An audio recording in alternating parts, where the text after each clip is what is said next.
Welcome back, everybody. Tunch and Wolf in the locker room. Joining us now, head football coach at Blackhawk, Joe Hamilton. Joe, thank you for joining us. Congratulations. Just had his 300th win in a playoff game last week versus Hampton. Congratulations. Thank you. Thank you for inviting me up here. And it was pretty special to reach that goal. It's not something you don't shoot for when you start coaching, but you get close, and I didn't think it would happen this year, and our kids came through, and that was one of the goals they set, was to get me 300 wins, and they got it, but that's not enough. We want to keep moving.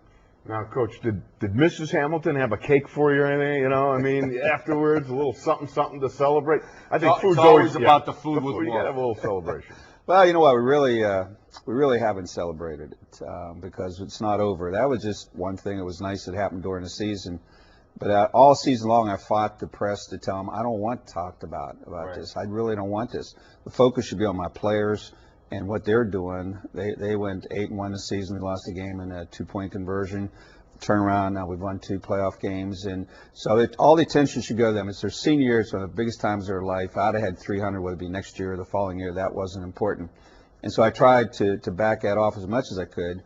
And then coming into the last week, then it was too late. The press got me, but it worked out fine, and now it's over with, and we're concentrating on the playoffs. Those rotten press guys. Okay, Coach, 300 special. What about 100 and 200? Can you remember them?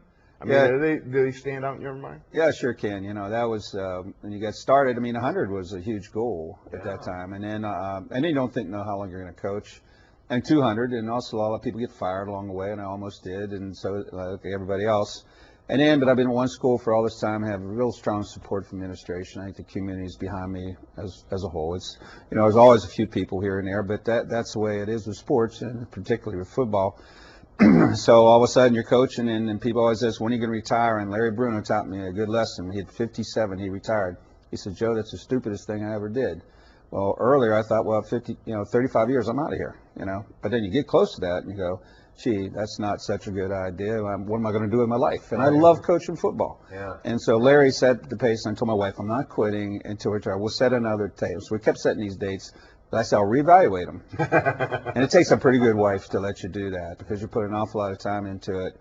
And now she goes, whenever you feel like quitting, just let me know ahead of time, will you please? So, Coach, you've been coaching all these years, and you love coaching. What is that you love most about coaching? You know, you're going to think this is nuts, and most people do. You know how much you hate camp?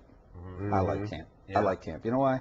We're teaching young kids fundamentals, and we're starting from scratch. I mean, scratch. And you see them get better. But the other thing is there's no starters yet, right? We can have a lot of fun with the kids. We tease around with them. There's no starter. We don't know who's going to start. The parents don't know who's going to start. And so for that first 2 or 3 weeks, it goes pretty smooth. And then you pick starters. And then it all starts with some parents not being happy, kids being happy. I like that part of it. The other part I like is the preparation for the week. I mean, every week is a brand new preparation in high school. All different defenses, offenses.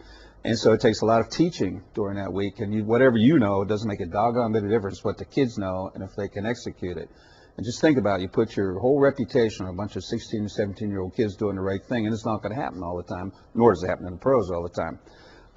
So you sit there, and pros, it doesn't happen. And then you sit there and you go, and it becomes a chess game. You know, in that game you have to make adjustments and changes, and that part is really fun as well. And I think really what's neat after it's all said and done is when you get a letter from a kid that you had back in 1968 and a kid in 72, and you get phone calls and emails and thanking you for what you did for them. And some of my better players are gone extremely successful in life, saying that you were part of that, and that makes it really neat. Is there anything better than having one of your kids as an adult? I mean, my high school football coach had a huge impact on my life. I mean, a huge impact on my life. And I call him from time to time, and I always remind him that I thank him for that impact. I mean, are you ever kind of blown away by, number one, the responsibility of a coach and the power of influence that you have on a young man's life? Absolutely, and you know, you want to be a positive influence, and you want to teach them the things that sometimes they're not getting today. Toughness, mental toughness, being able to take some criticism and handle it and become better because of that. Become competitive and aggressive. So there's a lot of things that I think you teach kids that show later on that they don't understand, neither parents.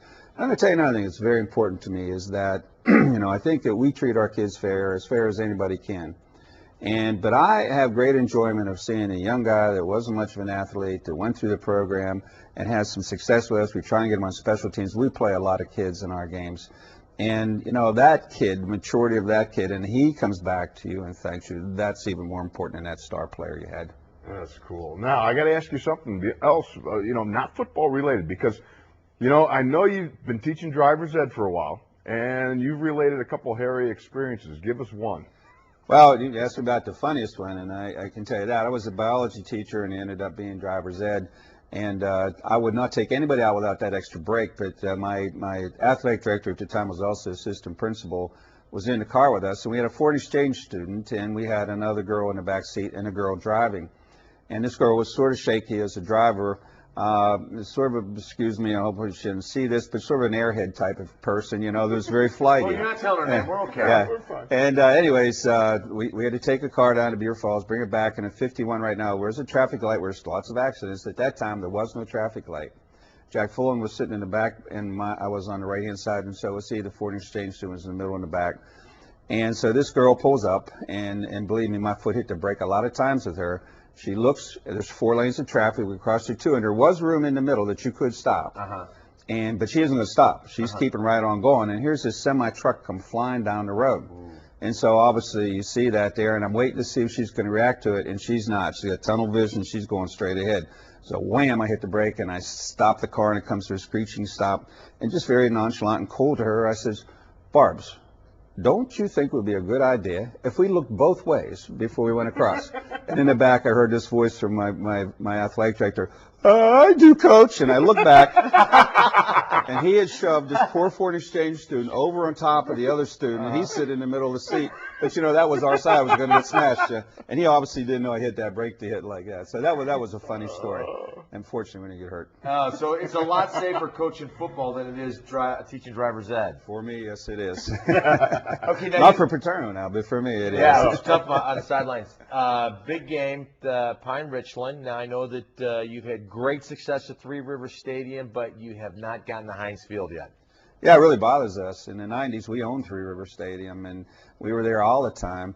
And, now we're getting to Heinz Field. It just seems like very tough for us. This will be the 3 years that out of 4 that we made the semifinals. And, excuse me, we've not made it the whole way. And actually, Pine Richland in 2003 beat us on a field goal.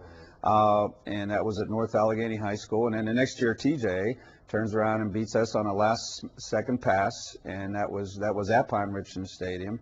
And last year we got bumped off the second round. So we're back again, and we want to get over that hump. And we would like to get there, and that's been our goal all along. But we know we have a very tough opponent. They're very good and very well coached. Well, Coach, we give a locker room leader award every week to someone who's impacting the lives of others, and we're very impressed with your 300 wins, but we are much more impressed by the young lives that you have impacted as a head football coach. So this award is brought to you by Chrysler, Jeep, and Dodge. And on behalf of the locker room, thank you for your impact on the lives of young men. Thank you very much. I certainly appreciate that. And my wife has a nice Chrysler convertible. So all right. Well, thanks for the plug. You all right. One of our sponsors.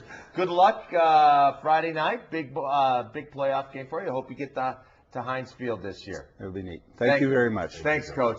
We're going to take a break. We'll be back with more stuff right here in the locker room. Hi, I'm Chris Godfrey. I'm a former New York Giant, and I'm here to show Tunch and Wolf what a Super Bowl ring looks like.